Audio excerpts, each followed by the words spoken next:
আসসালামু আলাইকুম রহমতুল্লাহ। খারাপ চিন্তা থেকে মুক্তি পেতে আমাদের করণীয় কি? প্রিয় ভাইয়েরা, আসুন জেনে নেই খারাপ চিন্তা থেকে মুক্তি পাওয়ার কিছু আমল। দুশ্চিন্তা মানুষকে নানা ধরনের পাপের মধ্যে নিমজ্জিত করে। আলেমদের ভাষ্যতে মানুষকে বিপদগামী করার জন্য শয়তানের প্রথম হাতিয়ার হলো দুশ্চিন্তা। শয়তান প্রথমে মানুষের মধ্যে হতাশা ঢুকিয়ে দেয়, তারপর তাকে দিয়ে নানা ধরনের পাপ করায়। তাই ইহকালের শান্তি ও পরকালের মুক্তির জন্য দুশ্চিন্তা এবং হতাশা থেকে বেঁচে থাকা জরুরি। দুশ্চিন্তা মানুষকে শারীরিক এবং মানসিকভাবে ক্ষতিগ্রস্ত করে। একজন মুমিন হতাশ কিংবা দুশ্চিন্তাগ্রস্ত হন না। দুশ্চিন্তা থেকে মুক্ত থাকতে রসুল সাল্লাল্লাহু আলাইহি ওয়াসাল্লাম বেশ কিছু দোয়া শিক্ষা দিয়েছেন। ওই দোয়াগুলো বেশি বেশি পড়লে ইনশাআল্লাহ দুশ্চিন্তা আস্তে আস্তে দূর হয়ে যাবে।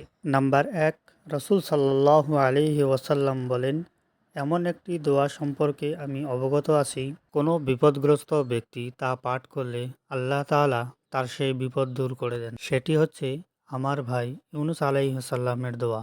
দোয়াটি হলো, লা ইলাহা ইল্লা আনতা সুবহানাকা ইন্নী কুনতু মিনাজ জালিমিন। অর্থ, হে আল্লাহ, আপনি ছাড়া কোনো সত্য উপাস্য নেই।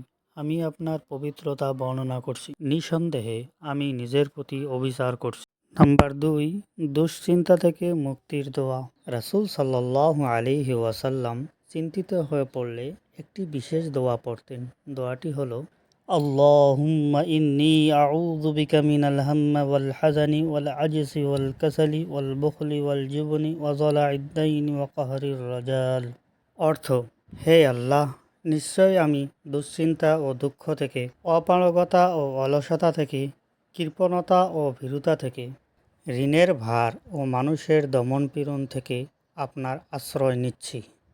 হযরত আনাস রাদিয়াল্লাহু আনহু বর্ণনা করেন, রাসূলুল্লাহ সাল্লাল্লাহু আলাইহি ওয়াসাল্লাম চিন্তাগ্রস্ত অবস্থায় এই দোয়া পড়তেন।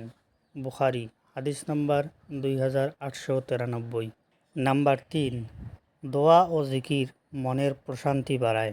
আল্লাহর জিকির ও দোয়া করলে হতাশা দূর হওয়ার পাশাপাশি মনে অনাবিল প্রশান্তি অনুভূত হয়। আল্লাহ তাআলা সূরা রা'দের 28 নম্বর আয়াতে বলেছেন, আল্লাযীনা আমানু ওয়া তাতমাইন্নু কুলুবুহুম বিযিকরিল্লাহ আলা বিযিকরিল্লাহি তাতমাইন্নুল কুলুব।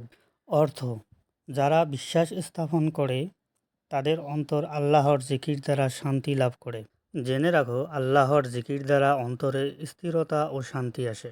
এছাড়াও আস্তাগফিরুল্লাহ আস্তাগফিরুল্লাহ এই ছোট্ট দোয়াটিও আপনাকে খারাপ চিন্তা থেকে মুক্তি দিতে পারে।